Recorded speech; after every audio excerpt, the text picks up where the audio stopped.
esta iglesia. Obviamente el pastor no está. Le dejo muchos saludos y un caluroso abrazo de su parte. Está sirviendo al Señor en el encuentro con los hermanos en Playas. Lo tendremos la próxima semana. Bien, hermanos, al leer los evangelios en el Nuevo Testamento, nos encontramos que Jesús enseñaba por medio de parábolas. La parábola es una composición literaria en la que una narración breve, real o ficticia ilustra una verdad moral o espiritual, en la cual se afirma o se implica que una cosa es como otra. Leamos por favor la parábola de la gran cena o el gran banquete en Lucas 14, 15, 24, Nueva Versión Internacional. Al oír esto, uno de los que estaban sentados a la mesa con Jesús le dijo: dichoso el que coma en el banquete del reino de Dios. Jesús le contestó: cierto hombre preparó un gran banquete e invitó a muchas personas. A la hora del banquete mandó a su siervo a decirles a los invitados: vengan, porque ya todo está listo. Pero todos, sin excepción, comenzaron a disculparse. El primero le dijo: acabo de comprar un terreno y tengo que ir a verlo. Te ruego que me disculpes. Otro dijo: acabo de comprar 5 yuntas de bueyes y voy a probarlas. Te ruego que me disculpes. Otro alegó: acabo de casarme y por eso no puedo ir. El siervo regresó y le informó de esto a su señor. Entonces el dueño de la casa se enojó y le mandó a su siervo: sal deprisa por las plazas y los callejones del pueblo y trae acá a los pobres, a los inválidos, a los cojos y a los ciegos. Señor, le dijo luego el siervo, ya hice lo que usted me mandó, pero todavía hay lugar. Entonces el Señor respondió: ve por los caminos y las veredas y oblígalos a entrar para que se llene mi casa. Les digo que ninguno de aquellos invitados disfrutará de mi banquete. La parábola nos narra que un señor hizo una gran cena e invitó a muchas personas. En ese tiempo se hacía como una doble invitación. Primero se invitaba a las personas y cuando todo estaba listo, se les volvía a avisar para que vinieran. El Señor envió a su siervo a llamarles y cada uno de ellos dio la correspondiente excusa. El uno tenía que ir a cuidar un terreno que había comprado, el otro tenía que probar su yunta de bueyes y el otro se acababa de casar y no podía ir. El siervo le comentó a su señor sobre el rechazo de la invitación y este, muy enojado, le dijo: ve por las plazas, caminos, incluso veredas y callejones y trae a los cojos, a los pobres, a los ciegos, a los inválidos, a fin de que llenen la casa, y estos son los que participaron del banquete. ¿Qué era el banquete? No olvidemos que en el capítulo anterior a esta parábola, Jesús estaba respondiendo a alguien que habló del banquete del reino de Dios. Jesús también habló de un gran banquete cuyo costo y preparación estuvo a cargo del Señor. Aquí se compara este banquete con el reino de Dios, y si se trata de este banquete, valga la redundancia, quiere decir que era algo muy valioso, algo muy importante, muy especial. Nosotros sabemos que el reino de Dios se acercó a los hombres en Jesucristo, como dice Marcos 1:15. Pero para entrar a Él es necesario arrepentirse y creer en las buenas nuevas, creer en las buenas noticias, o sea, el Evangelio. Jesús se ofreció a sí mismo como el pan de vida en Juan 6:35. Dice, yo soy el pan de vida. El que a mí viene nunca pasará hambre, y el que en mí cree nunca más volverá a tener sed.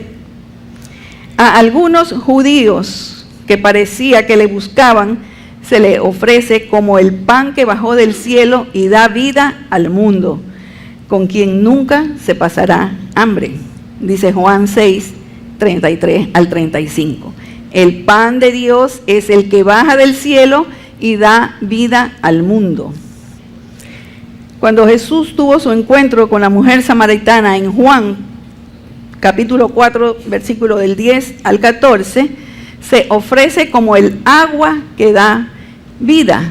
Jesús le dice en el verso 14, pero el que beba del agua que yo le daré, no volverá a tener sed jamás, sino que dentro de él esa agua se convertirá en un manantial del que brotará vida eterna.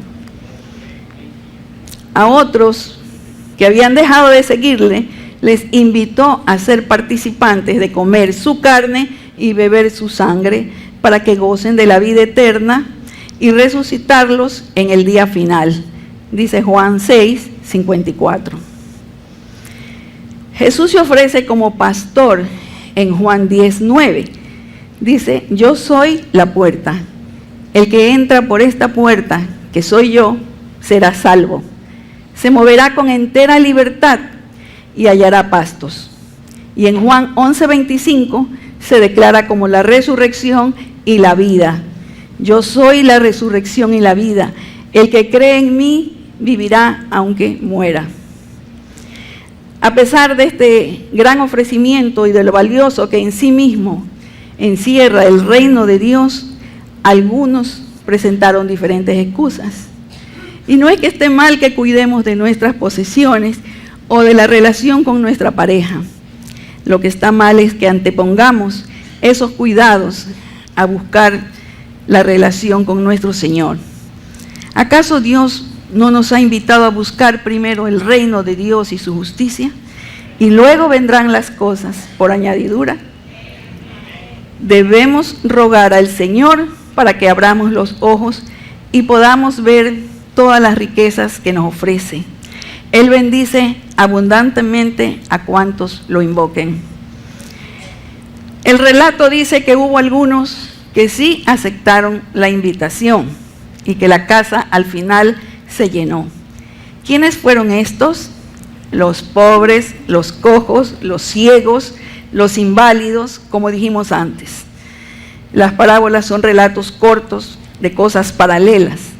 No quiere decir que seamos ciegos, pobres, minusválidos, etcétera, para acercarnos a Dios. Lo que quiere decir esta lectura es que estas personas reconocieron su pobreza espiritual y que su andar era diferente a la de las otras personas. Reconocieron su necesidad de acercarse a Dios y por eso son bienaventurados, porque entraron al banquete celestial. La pregunta es si tú y yo somos de los que entramos al banquete o nos quedamos afuera.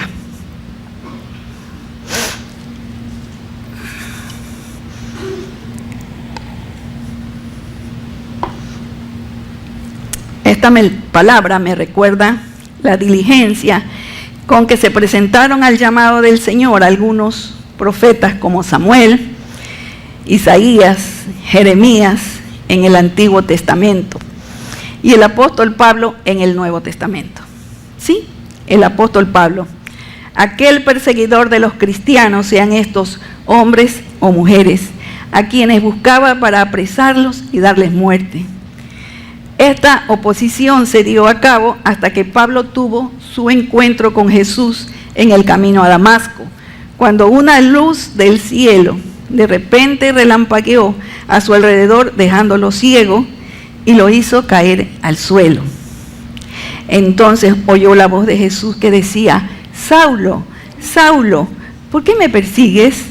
Saulo, aturdido, pregunta: ¿quién eres, Señor? Soy Jesús, a quien tú persigues.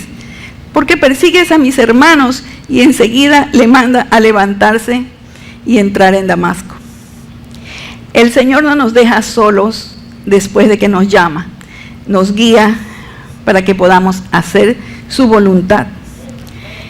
La verdadera conversión es el resultado de un encuentro personal con Jesús que nos conduce a una nueva vida en relación con Él. Al contestar positivamente a la invitación de Dios, pasamos a formar parte de su gran familia y de una realidad espiritual que penetra en nuestras vidas, la gobierna y se manifiesta a través de ella en amor y servicio. Yo estuve por algún tiempo en la misma actitud que el apóstol Pablo.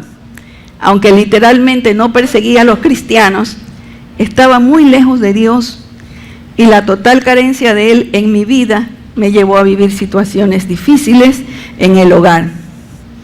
Algunos conocen mi testimonio, pero pienso que hay algunas personas que no, que están por primera vez aquí o quizás no lo escucharon. Cuando mi familia estaba a punto de desmoronarse, comencé a buscar ayuda y en mi desesperación tomé diferentes caminos, pero estos fueron equivocados. Visité al psicólogo, a los sacerdotes, a los que leen las cartas, pero ninguno de ellos fueron de gran ayuda, porque no obtuve ningún resultado positivo. Mi concuñada, la primera cristiana de la familia, oraba constantemente por la restauración de mi hogar. Un día la llamé y le dije que no podía más y que no sabía qué hacer. Así que me invitó a leer y orar el Salmo 139. Le voy a leer algunos versículos de este Salmo. En el 16 dice: mi embrión vieron tus ojos, y en tu libro estaban escritas todas aquellas cosas que fueron luego formadas, sin faltar una de ellas. En el 17 dice: cuán preciosos me son, oh Dios, tus pensamientos, cuán grande es la suma de ellos. El 18: si los enumero, se multiplican más que la arena. Despierto y aún estoy contigo. Cuando leí este salmo, me di cuenta que Dios estaba pendiente de mí y de cada uno de ustedes. Así que desde ese día comencé a vivir de forma diferente, porque entendí que Dios conocía todo acerca de mí y me había escogido desde antes de la fundación del mundo. Entendí que yo era y soy importante para Él, que me llamó y que tenía un propósito para mi vida. Este propósito es que yo lo alabe, que lo exalte y que tenga una relación con Él y le sirva. Por eso usted me ve aquí brincando, saltando, pero es para su gloria.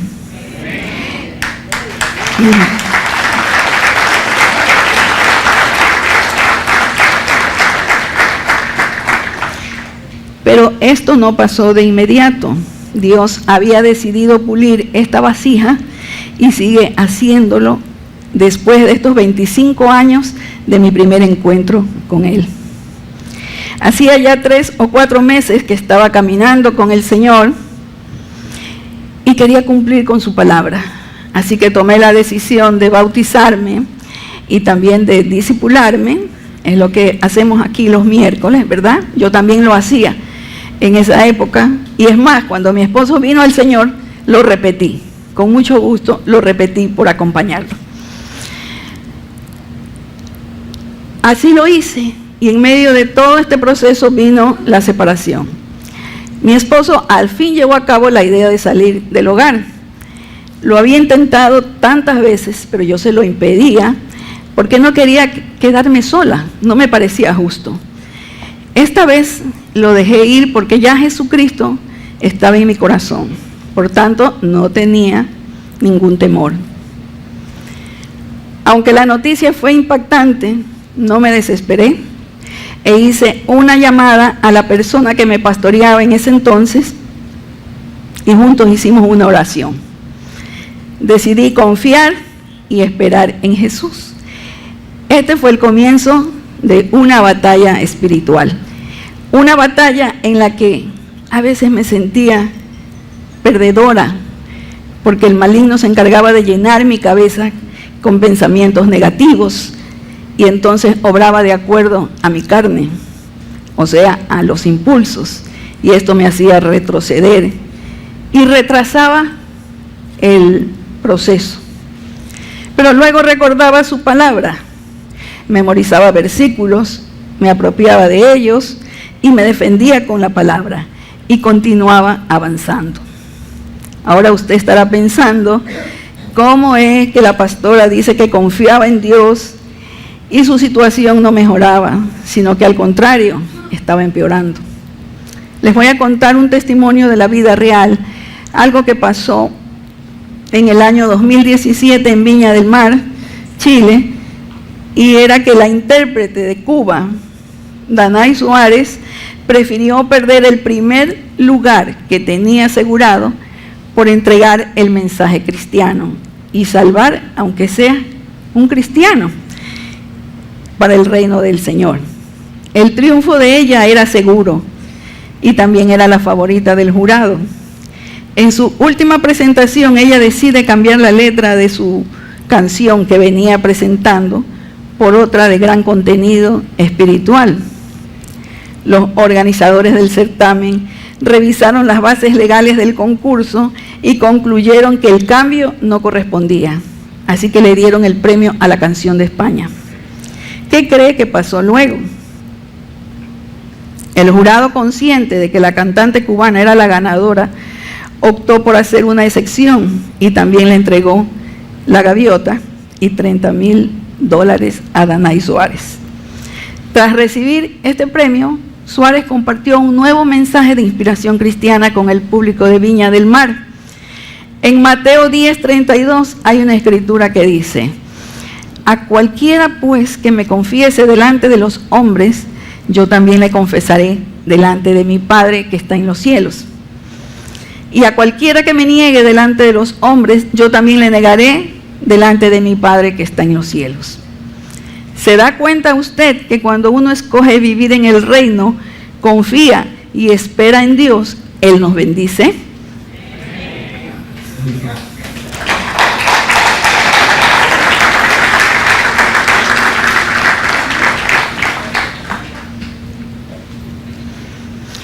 Volviendo a mi testimonio, para ese entonces ya mis hijas se habían agregado a la familia de Dios.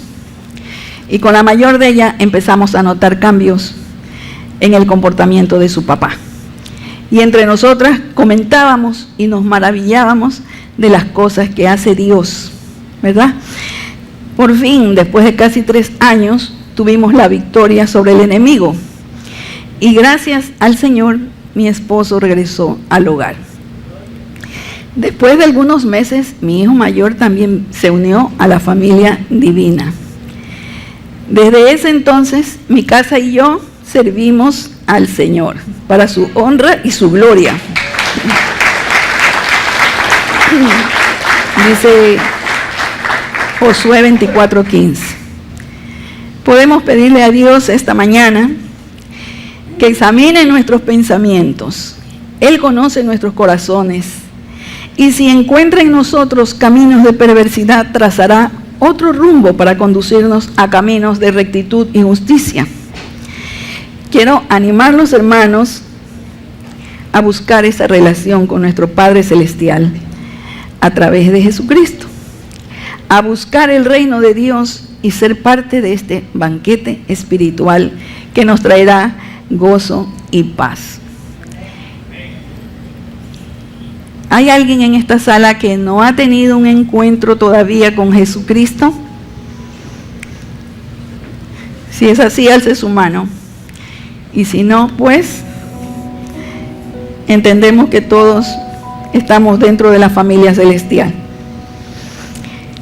E invito a la iglesia a cerrar sus ojos y acompañarme en una oración.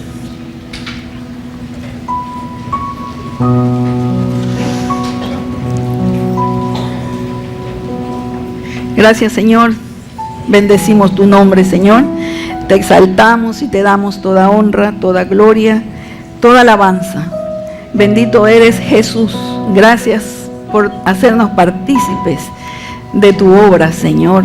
Gracias por fijarte en nosotros y traernos a ella.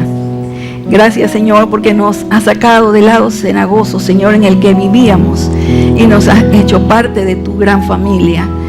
Gracias, Señor, porque podemos contar contigo.